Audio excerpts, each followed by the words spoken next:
صباح السعادة، ايه رأيكم النهاردة بقى نعمل مع بعض كحك العيد؟ لو لسه بقى ما عملتيش كحك العيد يلا قومي بقى كده وشطري واعملي بقى كحك العيد بطريقة هايلة.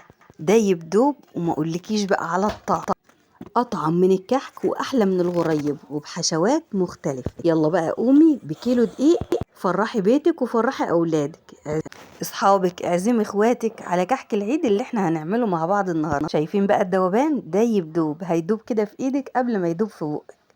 وشايفين بقى الحشوات، عملت معاكم النهارده اكتر من 100 كحكايه بالشكل اللي انت شايفاه. الكحك مفرغ من جوه. هقولك بقى على طريقه الملبن، ازاي تحصلي بقى على الملبن المفرغ من جوه وعلى الكحك الدايب دوب اللي انت شايفاه.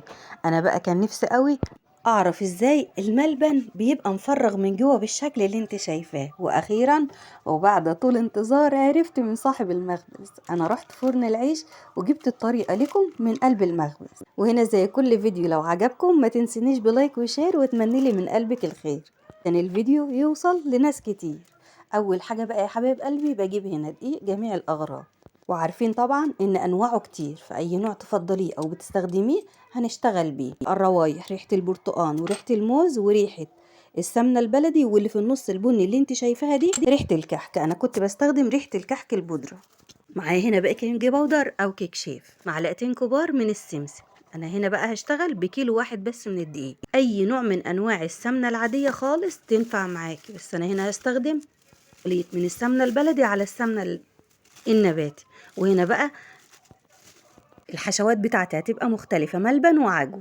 تقدري تستخدمي الكوباية المعيارية أو تستبدليها بكوباية الشاي العادية، المج العادي. ندخل على مطبخنا المتواضع. اللهم صل وسلم وبارك على سيدنا محمد وعلى آله وأصحابه أجمعين. زي ما قلنا الكوباية المعيارية تقدري برضو تستخدمي المعلقة المعيارية أو العادية. في بولة أحط 4 معالق من السكر الأبيض أو التموين عادي مفيش مشكلة، كيس من الخميرة، كوباية من الحليب الدافي، وأقلبهم بالشكل اللي انت شايفاه لحد ما أتأكد إن السكر داب معانا. أبدأ أغطيهم بأي غطا زي ما انت شايفة أو بلاستيك راب أي حاجة، وأبدأ إن أنا أسيبهم في مكان دافي لحد ما يخمر على ما أبدأ أجهز العجينة بتاعتي. وللعجينة استخدمت كوباية ونص من السمنة البلدي، تقدري تستبدلي بالسمنة النباتي عادي مفيش أي مشكلة، وتقدري تستخدمي كوباية واحدة بس من السمنة البلدي عليهم كوباية ونص من السمنة النباتي. يبقى أنا هنا استخدمت 3 كوبايات خليط من السمنة البلدي على كوباية على السمنة النباتي. أبدأ أربهم بالشكل اللي انت شايفاه بالمضرب أو بكفة إيدي مفيش أي مشكلة، أهم حاجة أوصل للقوام الكريم اللي انت شايفاه ده. وهنا بقى استخدمت كيلو من الدقيق. أنا هنا اشتغلت بأكياس معلبة، تقدري تستخدمي الدقيق السايب مفيش أي مشاكل. هنزل بقى هنا ب8 كوبايات من الدقيق، وبدأت إن أنا أنخلهم بالشكل اللي انت شفتيه عشان لو فيهم أي شوائب اتخلص منها وما تبهدلش معايا العجين. هنا بقى معايا معلقتين كبار من السمسم المحمص، ومن الافضل ان انا اكون محمصاه، مش محمص هحمصه على النار. اضيف بقى معلقه صغيره من ريحه الكحك ومعلقه صغيره من ريحه الموز. تقدري تستخدمي السمنه البلدي روايح، بس انا هنا اشتغلت بسمنه بلدي طبيعيه.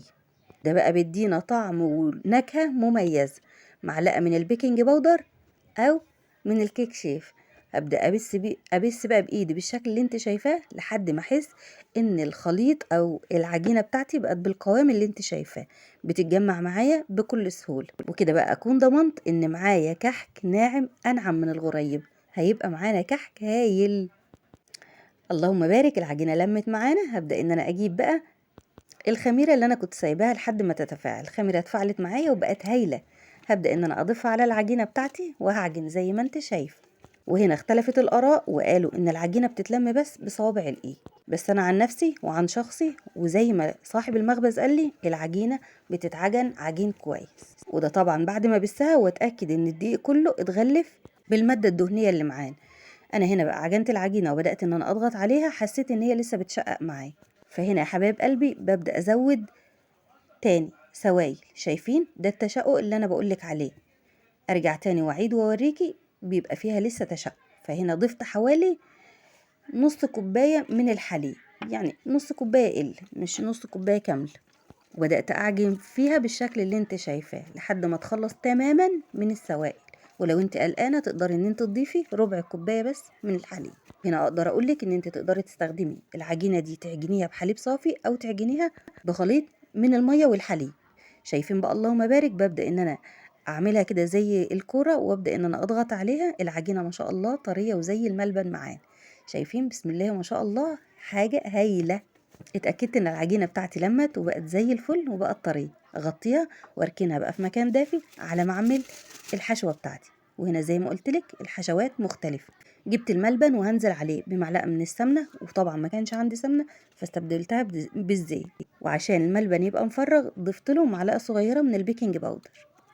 اعجن بقى الزيت والبيكنج باودر مع الملبن بالشكل اللي انت شايفاه لحد ما احس ان الخليط ناعم معايا خالص. اجيب بقى العجوه وانزل عليها برضو نفس النظام، معلقتين من السمسم وعليهم معلقه من الزيت او السمنه، ويفضل السمنه، وارفعهم على النار، على نار تكون هاديه جدا. وبعد كده بيطرى معايا اعجنهم بايديا، وبعد كده اكور الشوات المختلفه زي ما انت شايف. تقدري تضيفي مع الملبن جوز او لوز او عين جمل، او تقدري تستخدمي الفول السوداني، وده بقى هيبقى ارخص حاجه في المكسرات بس بيدي طعم هايل.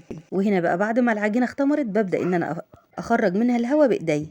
ابدا بقى اشكل العجينه على شكل كور متساويه بالشكل اللي انت شايفاه. هنا بقى لو عايزه الاحجام متساويه تقدري ان انت تستخدمي معلقه الايس كريم او المعلقه المعياريه. اكور الكحكات وابدا ان انا افرغها من النص بالشكل اللي انت شفتيه، وهحط فيها الحشو. شايفين بقى الطريقه سهله جدا. فرغي كده واعملي فتحات في قلب العجينه او في قلب الكوره، وابدا ان انت احشي بالحشوات المختلفه، وهنعمها ونسويها. والجزء اللي انت حاسه ان هو مفتوح بنحطه مقابل للصاج. بعد كده بقى بالبصامه او بالمنقاش هبدا ان انا ابصم العجينه بتاعتي. واسهل طريقه لنقش العجينه النهارده كانت عندي البصامه، سهلت عليا العمل وفي نفس الوقت استخدمته وعملت الكحك زي الجاهز بالظبط، ينافس كحك المحلات. وهنا بقى لو حسيت ان العجينه بتتشال معانا مع البصامه تقدري ان انت تحط البصامه في شويه من الدقيق عشان ما تلزقش معانا. ادخل الكحك بقى فرن 170 سابق التسخين. وزي ما انتم شايفين احلى واطعم واظرف واشيك كحك هتشوفوه. بصراحه الكحك هايل. الريحة بجد كانت قلب المكان. لو وصلت لحد دلوقتي بقى للفيديو وعجبك الفيديو ما تنسيش ترفعهولي بلايك او ديسلايك عشان الوصفة توصل لحبايب كتير. لو وصلت بقى لحد دلوقتي ولسه متابعاني يا ريت تكتبي لي كومنت حلو كده منك وتقولي لي بتتابعيني منين، وتقولي لي ايه رأيك في وصفاتي. انا هنا بقى حبيت اميز الكحك اللي هو بالعجوة، فما حاولتش ان انا اضيف للبصامة دقيق او ان انا اعصها في الدقيق عشان ابقى باين معايا الكحك اللي بالعجوة عن الكحك اللي بالملبن. اللهم بارك، الكيلو الدقيق عمل معانا اكتر من 3 كيلو كحك، وهو تحدي. بسم الله ما شاء الله، الملبن مفرغ وهايل، احلى من كحك المصانع كمان. جربي بقى لولادك وفرحيهم بقى بدخلة العيد. عايزين نعودهم على اجواء زمان، الاجواء الجميلة اللي كانوا اهالينا بيعودونا عليها. مين بقى فيكم مش فاكر العيد وبركة رمضان؟ كل سنة وانتم طيبين. هسيب لكم بقى الوصفة كاملة بالمقادير مكتوبة في الفيديو عشان تجربوها ان شاء الله، وتقولوا لي ايه رأيكم في الوصفة بتاعتنا النهاردة. عشان بقى احتفظ بيه لفترة طويلة بحط الظهر في الظهر، ظهر الكحكاية في ظهر الكحكاية، وهعبيهم في اكياس. تقدري ان انت تعبيهم في اكياس على حسب مثلا اليوم او على حسب اليومين عشان العيال ما يهريكوش فيهم قوي يفرفتوه. وبعد كده بحطهم في كرتونة واحتفظ بيهم لأطول فترة انت تحبيها. في نهاية الفيديو لو عجبتكم الوصفة ما تنسوش تحبوا بعض